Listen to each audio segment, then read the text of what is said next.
Hey, this is Sky. Welcome to my YouTube channel. Let's talk about survival skills.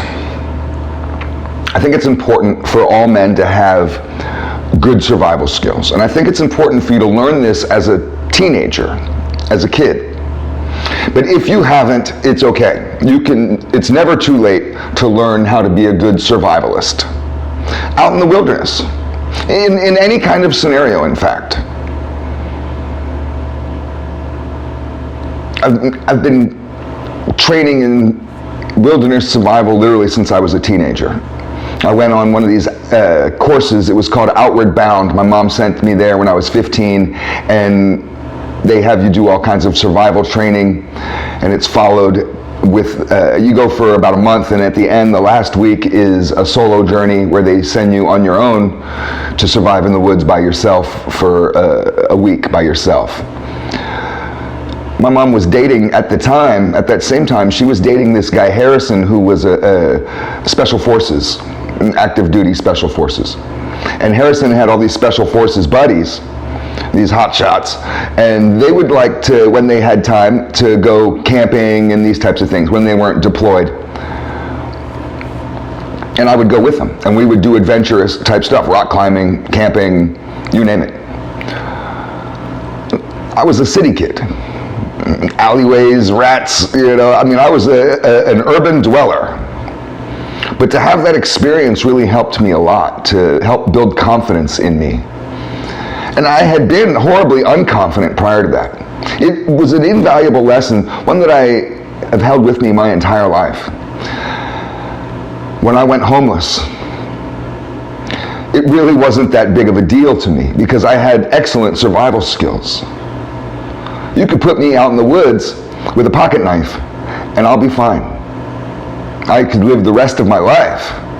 You come back and it'd be like the Swiss Family Robinson. I'd have all the trees made up into all kinds of gadgets and stuff. I feel very confident in my skills.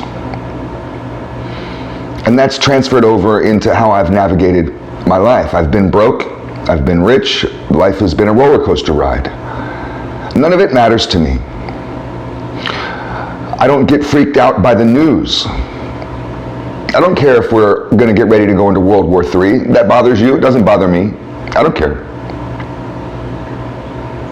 I can survive. Red Dawn, motherfucker, go watch that movie. I'll be fine. I'll be fine, no matter what. I've lived in the ghetto. I could survive in the ghetto. I know how to survive in prison. You put me in boxer shorts in a concrete room, I will be fine. I'll come out of that fucking box with 2 or 3 weapons to kill you with.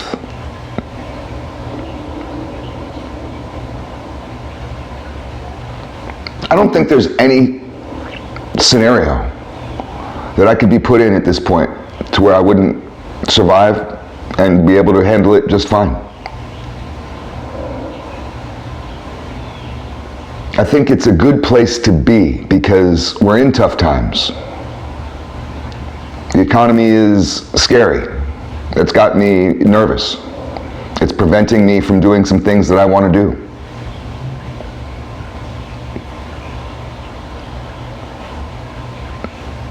The social justice stuff is getting out of control. Crime is getting out of control. Global politics they're always up and down. They seem to be down right now. And there's a lot of people out there going around town with a lot of high anxiety and just fear and negativity because of all of this kind of stuff.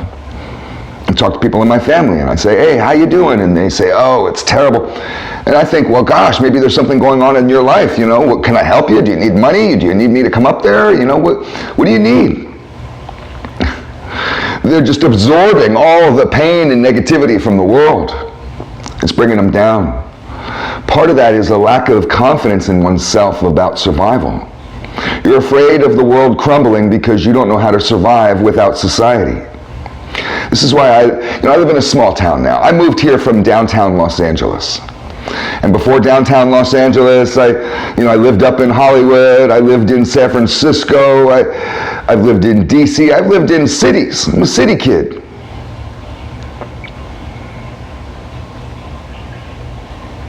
And being in a small town here around rednecks has been fascinating. Because don't get it twisted, I'm in Central Florida. This isn't Fort Lauderdale or Miami. This is Central Florida. Central Florida is redneck. I mean, you go 5 minutes inland away from that beach, and it's good old boys, rebel flags, and all that. Everybody wears camouflage and with their little baseball caps folded in that weird crumpled way. They all have pickup trucks. You go to a diner. I was at a diner in Ocala on my way to go see a car show a couple weekends ago. Ocala is middle of nowhere, no man's land. This fucking guy walks in with a ghillie suit. You know what a ghillie suit is? That's like hunting shit. It's like a suit with a bunch of like leaves and debris attached to it, so when they lie down in the brush, they look like they're a bush. And he's just eating like that in his ghillie suit. You don't see that in downtown Los Angeles. You don't see ghillie suits in San Francisco or in DC.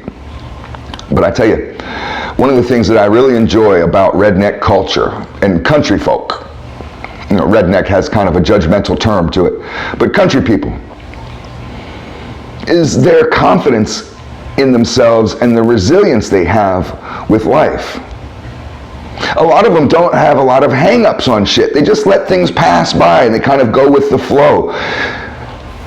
They feel like they have a place on this planet. A lot of us who live in cities can feel like aliens, can feel like that we're not even part of this earth. As if we're like people have that theory that humanity is a genetic experiment by aliens. This is a fantasy of city folk. Country people don't think about that shit. They know that they're part of this planet. They survive in it. They live closer to nature. And when they're rioting in all the cities in the country because of Black Lives Matter and Antifa, people around here didn't care at all. Not simply because we don't have a big city to riot in, but let society crumble. So what? It doesn't affect somebody who can survive. It's hardly a threat. Who needs it? You need it if you're living in it. And city dwellers are desperately upset right now because of all the restrictions and all the people around them and all the virus and all. It just goes on and on and on. And it's because people are packed in like sardines into a concrete jungle, dependent upon grocery stores and entertainment and all kinds of things to keep them busy and occupied and satisfied. So I really have learned a lot living around country people. Now, I'm not living in a log cabin. I got a nice big house with a pool, a little compound here. I'm doing just fine down in Florida. Grocery store literally a block or two away, and I'm not hunting. I'm not living like Ted Nugent in some kind of rugged lifestyle. But I've learned a lot from being around rednecks and just that back to nature kind of attitude. When they have food shortages, which we had not too long ago, supply chain issues, grocery stores were bare, and you go there on the wrong day and there would be nothing in there. Half the store would be empty. That happened to me, and it's weird. You walk in and you're like, where the fuck is all the food? You go there a few days later and it's all full again. Rednecks don't care about that.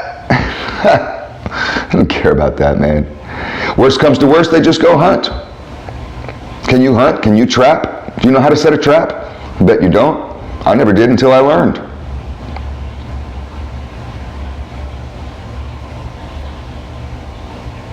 I think that having good survival skills builds self-esteem, builds confidence, it builds your resiliency. It can bring you back to nature, which is a good thing, spiritually, mentally, health-wise. Breathe some clean air, go hug a tree, hang out with the squirrels. but it gives you a connection to the planet. You're not an alien from some other galaxy. You're no different than the squirrels or the monkeys or the dogs or the birds. Try to get back to more of a basic mentality and give up all this complexity of Babylon.